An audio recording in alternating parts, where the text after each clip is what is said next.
Hello there! Welcome to the Monster Mash. something a bit different this time, as I have yet another art collab video with Simon of Monster Garden and Emmy of Expelled Mystery, and this time one more fellow artist, Belga the Observer. All their channels will be in the description in case you want to check them out, which I highly recommend. And especially to see their approaches to this challenge of sorts we decided to push into ourselves, since we all approached it so differently, and they all did a fantastic job with their monsters.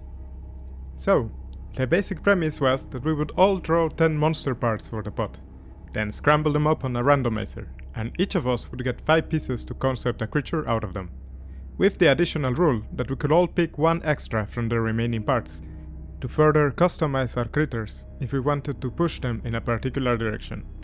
As you can see in the background, here are mine. I didn't put a lot of thought into this, just drew stuff that seemed nasty, monstrous, or cool. Anyway, here is the moment I got my randomized results. Alright, my turn. The role model. Yes! Big Okay. Nice, strong start, strong start. Okay.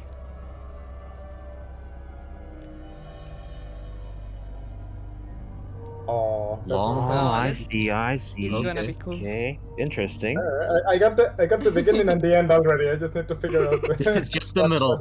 Yeah. It's just a tail with a beak. That's it. You need a body Snake. now and arms and legs. No, not allowed. Ooh. Alright. Ooh. Again, Nice. good, good. Cool.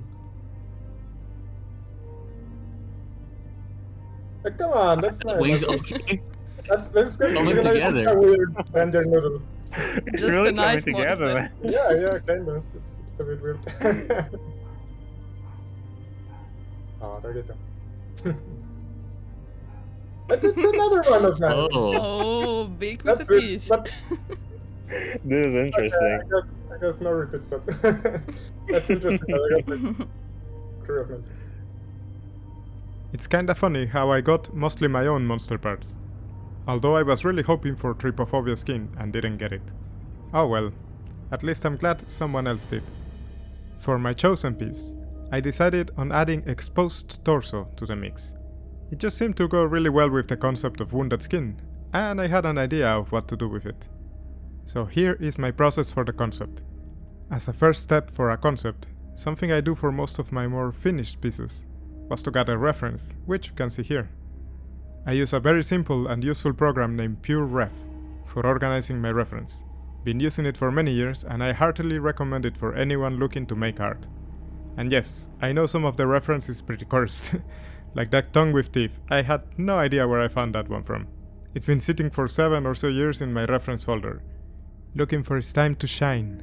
Alas, that time is now. One thing I was unsure of is if I wanted to go with a pure drawing or a painted piece. I had recently encountered the works of Alex Palma, some of which I added to my reference, not to copy exactly, but as a loose source of inspiration and a hefty goal to aim for. Even knowing that I'm not at the same level as him, it helps to have something to aspire to while you work on a piece. For the painting side, I grabbed some of Adrian Smith's work, one of the greats. Same reasoning: inspiration, aspiration, motivation. Not to straight up copy or reproduce. I started the concept by plopping in the parts I got next to the canvas. Well, I had my reference window open to the side so I wouldn't forget any individual part, as I am wont to do. Then I started sketching. As you can see, I had a pretty decent idea of what I wanted to do from the get-go. In my case, the parts I had randomly gotten seemed to go together quite well. I wanted to go for something demonic, like a weird monster out of some hell or another. One that didn't have to be constrained to the limits of biology, or make any sort of sense.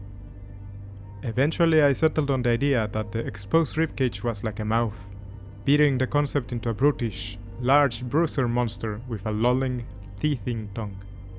And I had the idea that it could be the kind of creature to hug its victim with its vestigial wings, and in a manner of speaking, lick them to death.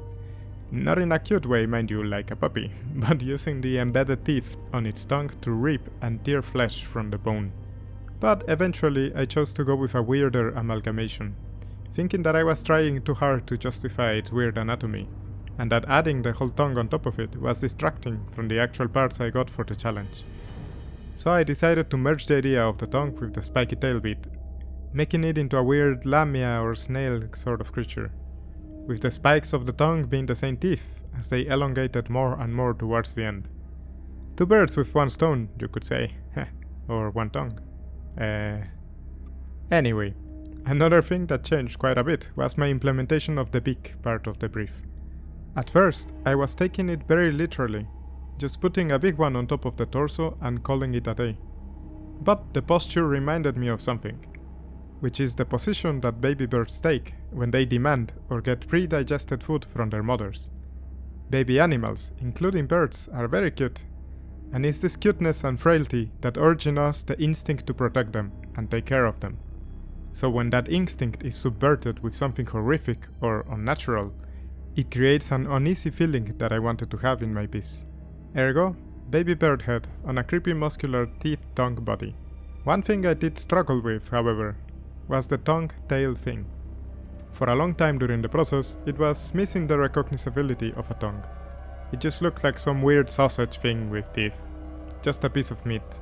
Until I took the time to look harder at the reference and fix up the parts I needed. Among other things, the texture. And having added too many teeth.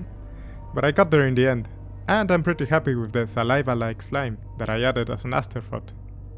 The rest was, well, just rendering it out, adjusting proportions, trying to match the feel of my reference to some degree, and making an interesting piece. I feel like I didn't quite get where I wanted with the concept, maybe due to lack of time, more likely just lack of skill. But I won't beat myself over it too hard. Overall, I'm quite happy with this. And it was fun to paint with abandon, without having to find ways for things to make sense for once. Perhaps it's this reason why I find painting disturbing, dark, and gritty things every now and then is ironically more relaxing and chill than my usual type of work. In any case, I hope you liked the video and the concept. Here is the finished piece for your enjoyment / disgust. It was really fun to work on this one. And once again, I highly encourage you all to check everyone else's work as well. You will be surprised by how different we approach this thing. I will be sharing a Google Drive folder with all the parts we drew in the description below, in case you would like to use them to randomize yourself a creature. Kinda like getting a word prompt for a piece, but well, with pieces of monsters. And if you'd like, I would love to see your creations on my Discord below, which has grown into a really nice and chill world building and art community. In other news, you might have noticed that I've been pretty silent for the last month or two after the last video. The simple answer is that I've been focusing on freelance work, in order to pay the bills and afford to devote more time to this channel and the Vines of War project. Because of this, and some personal struggles, it's been hard to create new content for the channel. However, soon I expect to be able to work on the project again, and I thank you all for your patience in the meantime.